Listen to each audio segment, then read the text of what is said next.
public hearing to order. This hearing is being held in accordance with section 5739.026A3 and 5741.023 of the Ohio Revised Code for the primary purpose of hearing endorsements and or objections to a proposed increase in the Lake County sales tax, and this meeting will be recorded.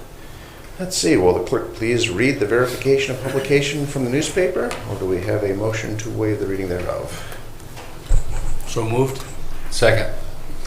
Discussion? None being heard. Madam Clerk? Commissioner Regovich. Yes.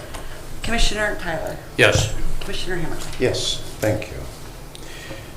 Okay, let's see. At this time, do we have any elected officials wishing to address the board or department directors on the proposed 0.5% increase to the Lake County sales and use tax being levied?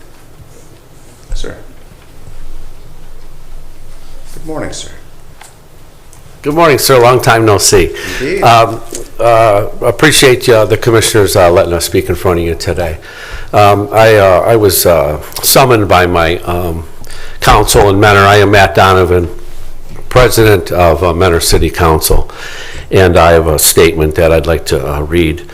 Good morning. Thank you for the opportunity to speak before the board today. On behalf of the Mentor City Council, I'm here to ask you to reconsider what seems to be the intent of the commissioners to raise the county sales tax an additional 0.5%.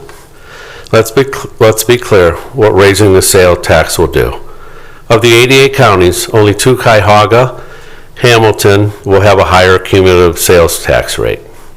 This places our county at a competitive disadvantage for retail sales. This is a particular concern to our city as the 6th largest retail center in Ohio. When sales decrease, jobs are lost, and municipalities dependent on income taxes suffer the consequences. And let's be clear that this is exactly the wrong time. Families in Lake County and throughout the county are suffering from the highest inflation we've seen in decades. Do we really want to place an additional 0.5% on all the goods and services that are already struggling to afford? This severe inflation is also being felt by those businesses looking to invest in our community. We are all aware that the cost of the construction has skyrocketed, and interest rates for capital projects are the highest we've seen in decades. Do we want to add an additional 0.5% burden to those willing to invest in the future of our economy? Could this be the breaking point for some small businesses? One has to ask, what is so pressing that we need to further raise the cost of living for Lake County residents at the worst possible time? The reason the board has offered is a lack of adequate revenue to meet the general fund expenses. With all due respect, this makes no sense to anyone with an understanding of the county's finances. To the commissioner's credit, the county is currently enjoying a record surplus of $38 million in the general fund. In fact, the last year from 2020 to 2021, sales tax revenues increased by 13%, from just under $40 million to $45 million, over $5 million in new money. The county also has nearly $9 million in a recently established payroll stabilization fund for potential future employee liabilities. In total, the county has $47 million in uncommitted funds and growing. To quote from the county's most recent 2021 audited financial statement, the county balances remain healthy while the county continues to provide the services that the residents expect. While maintaining the cost of providing these services, Lake County economy has been resilient in contrast to other counties in the state of Ohio who are facing significant financial hardships and budget reductions. The key factor is the county's large retail market and its diversified commercial and industrial economic base. So with a very helpful general fund, why increase the taxes? The real reason that this board has been reluctant to state outright is desire to build a new jail. The Board of Commissioners has been considering the need for a new detention facility for at least the last 10 years, but has yet to take any action. The Lake County communities fully understand the need to provide an adequate detention facility to meet the present and future needs. We also appreciate the potential size and complexity of a capital project to meet those needs. But no action was taken when interest rates for the public borrowing were historically low and cost of construction was reasonable. Now with construction costs and interest rates at a record high, the board wants to hastily push through a big tax increase. This doesn't make sense. Further, there is a real question about whether this action complies with the Ohio law. Section 5739.026 of the Ohio Revised Code requires that an additional sales tax levied under this section that is used for permanent improvements, detention facilities, or 911 services must be placed on the ballot for the voters to decide. If this new revenue is to be used for such purposes, as some have already testified, the residents of the county should be given their say. At the last public hearing on this subject, Commissioner Tyler stated the money is needed for multiple building improvements. If these new funds are to be used for permanent improvements, or the intention is to use this new revenue to replace other general fund revenue so that it could be used for permanent improvements, the Board of Commissioners needs to be straight with the public and shed the light on their true intentions. We should always have faith that the residents of our county have the wisdom to make decisions in their best interests. Finally, we ask you not to move forward at a time when most Lake residents are celebrating the holidays with their families and not paying attention to the actions of local government.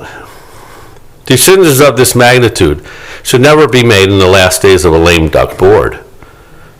Please give the public a chance to fully understand how they are impacted and a chance to let the elected members taking office in a few days to participate in this debate. If it's the right thing to do for Lake County, then it will be the right thing to do when the residents are fully informed and they have a chance to weigh in. In closing, we encourage the board to give additional consideration to all options that would lower the cost of meeting and detention needs in Lake County, and to aggressively pursue outside funding sources for any project contemplated. We're willing to join the discussion and work with the board to find the best solution for Lake County. But for the moment, let's not make any harder on the working men and women trying to make ends meet. Commissioners, thank you so much for letting me speak today, and please consider our thoughts. Thank you. Very good, sir. Thank you for joining us. I do have a question I would like to pose to legal, though. It's relevant to that last presentation. Is this board compliant with the Ohio Revised Code? Yes.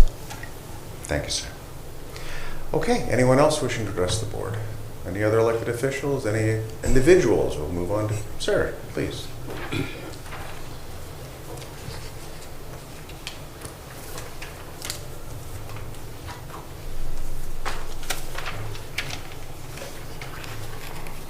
Good morning, sir.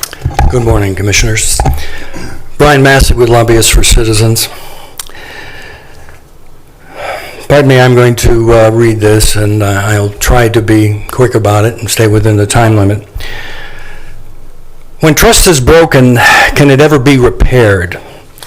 The pending sales tax increase to fund the new Public Safety Center and provide additional funding for the general fund has caused us to continue our research into the Ohio Revised Code regarding sales tax, property tax, and the role of the Lake County Budget Commission.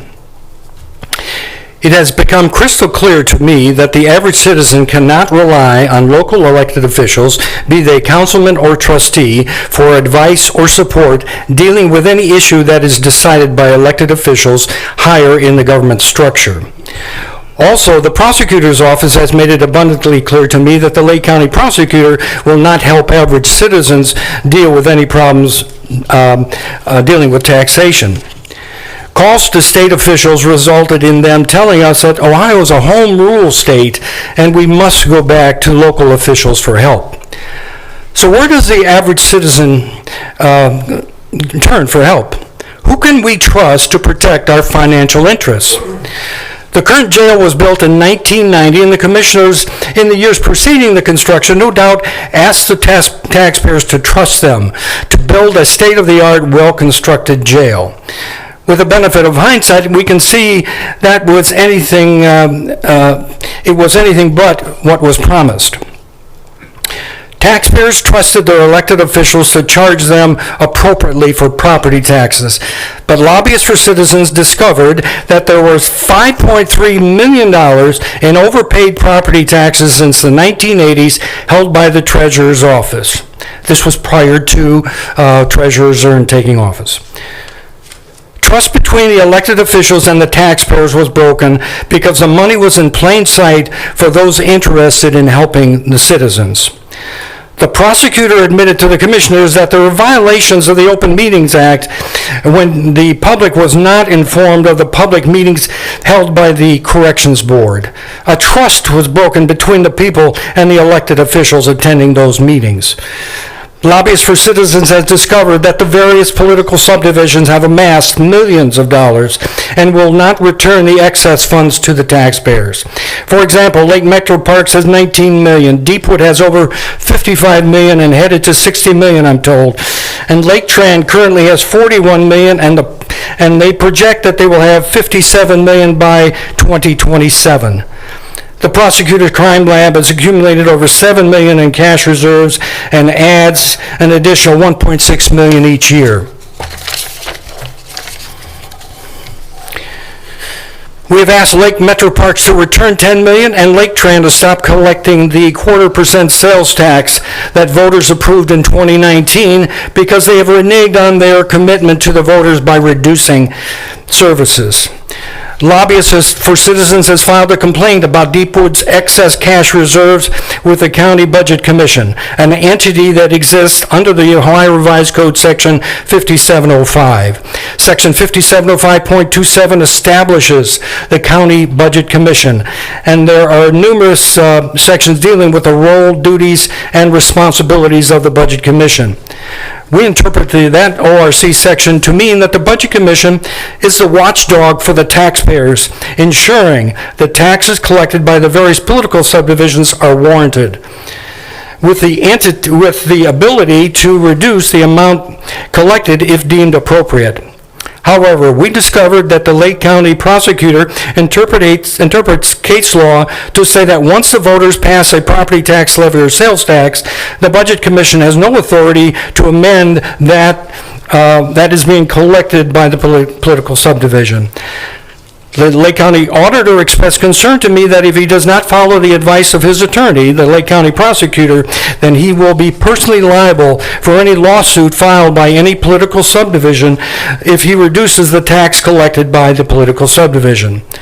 The prosecutor's position is not universally shared by other county prosecutors. In effect, the Lake County prosecutor has chosen to neutralize the role of the Budget Commission, and the taxpayers no longer have anyone looking out for their financial best interests. The prosecutor's position has caused an excessive accumulation of taxpayer funds by most of the Lake County political subdivision with no oversight by any official entity. The trust between the taxpayers and the Budget Commission, thanks to the prosecutor, has been broken. The commissioners have three options to pay for the Public Safety Center. You can increase the property tax without a vote of the people by using the 1.1 mills available under the maximum 10 mil inside millage. Mr. Massey, your time has expired, but please continue with your current. Thank you for that. Sure. Use the current cash reserves of approximately $65 million and finance the balance of the construction without a vote of the people. Can the payment of the principal and interest be paid by the current resources of the general fund? You can increase the current 7.25 sales tax by 0.5% with a vote of the people to pay for the jail and other general fund needs. Thank you. I can't continue? Please finish your thought. Okay. Thank you. Thanks. We have been informed that the commissioners plan to enact a sales tax increase without a vote of the people. In our opinion, that would not be in keeping with the Ohio Revised Code 5739026, which is the county sales tax for specific purposes. We have sent a previous email to the commissioners emailing why we believe the sales tax issue must go before the voters. Former Commissioner Ron Young was correct when he said that the two top priorities of government are to grow and to protect itself. And the top priority of a politician is to protect themselves and their careers. Unfortunately, not one mention was made regarding what is in the best financial interest of the average citizen. A trust has been severely broken between the elected representatives and the average citizens. Lake County citizens deserve and demand better than the lies, deceptions, and betrayals that they have experienced from their elected officials over the years. Commissioners, please tell us who the taxpayer should trust in our county government to protect their financial interests in the building of this proposed public safety center. Thank you. Thank you, sir. Two things. One, back to legal. So you've, I believe, had benefit of reading the referenced email and the presentation just now. I ask again, is this board compliant with the Ohio Revised Code? This board is fully compliant with the Ohio Revised Code. Thank you, sir. And the one that leaps out to me is the Lake Tran reference. That seems to be a reoccurring theme, and very often it seems to come down to a discussion of public transportation subsidies for some versus public safety for all. I'm looking at our sheriff, I'm looking at our prosecutor, I'm looking at some of our judges. I support public safety for all. This does not mean that I will be taking away from Lake Tran. I believe we have a Lake Tran board member present. This Board of Commissioners does appoint the board to Lake Tran. I believe Lake Tran needs to get their message out there a bit better, explain what it is that they're investing the public's money into. And I hope that it does not come down to a debate of public transportation subsidies for some and public safety for all. So I just wanted to get that into the discussion. Okay, do we have anyone else wishing to address the board? Yes, ma'am.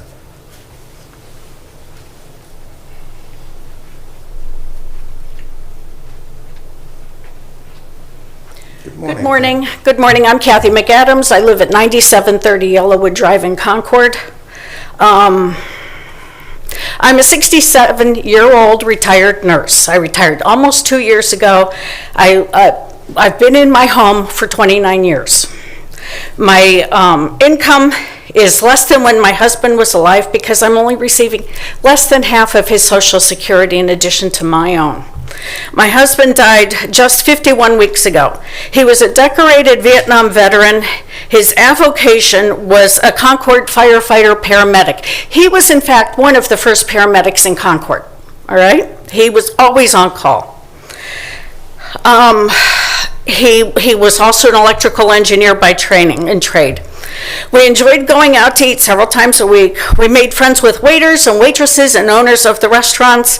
And in the years since he died, me going out by myself with inflation, it cost me as much to order a single meal for myself as it did when it was my husband and myself. Okay, and that's nothing, my menu options have not changed in all that time. My heating bill is ridiculous, all right? My heating bill is over $200 a month. My furnace is set at 68 degrees. I have all of the registers in my house in unused rooms closed. I have the doors to those rooms closed. It's just me and 3 dogs, all right? And yet my gas bill is still over $200 a month. 68 is cold to me. When my husband was alive, we kept it at 74, and our bills were $200 a month, okay? This is all about the sales tax, so just bear with me. Yes, ma'am. Last year, I paid my property taxes, which totaled $5,282.46. The county says my home is currently worth $282,000. Concord Township passed a fire levy that will cost property owners $21 per $100,000 valuation estimated. So that's another $63 on my tax bill for 2023. It seems like the Lake Metro Parks is on every ballot for a renewal levy or a new tax. Concord Fire is the same way. it's rare not to see both, if not one or the other, on a ballot. And I'm not complaining about Concord Fire. It's about taxes. I don't know if you know this. I don't know if anybody lives in Mentor, but Mentor School Board is on record that they're going to pursue levies totaling 7.5 mills next year, 2023. And a possible third levy millage, the amount to be determined. I don't know the figures, but a friend who lives nearby in a nearby district was told their 7.5 mill levy would cost an additional $282.50 per $100,000 valuation. In the early 90s, the commissioners raised the transfer tax to $1 per $100,000 per $1,000 in transfer to $4 per $1,000 transfer of property valuation to pay for the cost of the Lundgren trials. To my knowledge, that has never gone down, and surely those trials have been paid for many times over. With Congress passing $1.7 trillion emergency budget last week, who knows how much higher the federal income taxes will go? Why did I mention all of this? To remind the commissioners and the prosecutor and the sheriff that they aren't the only ones in the taxation game in town. A CPA told me, who I trust, that in order for a citizen to pay for a new tax, the citizen must earn 4 times more than the tax in order to break even. So in order for me to pay the $262 that Mentor wants to add to my tax bill a year, I have to earn nearly $1,000. I'm retired. I'm not going back to work to pay for taxes. I worked 50 years. The 3 commissioners who ran for office, and Mr. Tyler, I know you didn't run, but John Plechnik did, all said they were fiscal conservatives. Raising taxes without representation without a vote of the people is wrong. That's not being fiscally conservative. You should be finding funds somewhere else. And now this tax has talk about this tax has started after the election. Voters have memories. I have no problem with paying for the prosecutor. I have no problem paying for the sheriff. I have a problem with the incredible amount of taxes that we're already paying, that people are going to be taxed out of their homes. They're going to be taxed out of Lake County. I don't get that much money. My husband thankfully had a great pension from his company, but that's not going up at the rate of inflation. You've got to understand. And there's thousands more like me, and there's people who are working at the poverty level that scrape by to pay these taxes. And sales tax, while it's a fair tax for everybody because everybody pays it, it's just too much. It's just too much. Thank you for your time. Thank you, ma'am. And again, continuing, if there are any members of the audience wishing to comment on the proposed increase to the Lake County sales and use tax, they are invited, again, to continue to speak at this time, or an agent may speak on their behalf after stating their name in full for the record in a clear and distinct voice. The board requests each person to speak only once unless adding a statement for the record not previously made. Each person's comments shall be limited and not exceed 5 minutes. So do we have anyone else wishing to address the board? Anyone else at all? Okay, thank you. The board will now receive any written comments on a proposed increase to the Lake County sales and use tax to be levied. Madam Clerk? Yes, we did receive 4 emails over the weekend and Pleasure. this morning. Pleasure. Thank you. Very good. Thank you, ma'am. The Board of County Commissioners will not make any decision on a proposed increase in the Lake County sales tax at this public hearing. Additional written endorsements and/or objections may be sent to the clerk of the Board of Lake County Commissioners, 105 Main Street, 5th floor, Building A, Lake County Administration Center, Paynesville, Ohio, 44077, or email to jennifer.bell@lakecountyohio.gov. Any such written endorsements and/or objections must be received by the end of business, 4:30 p.m. on December 28th, 2022. If there's nothing further to come before this board, this public hearing is adjourned. Thank you for joining us today. There you go.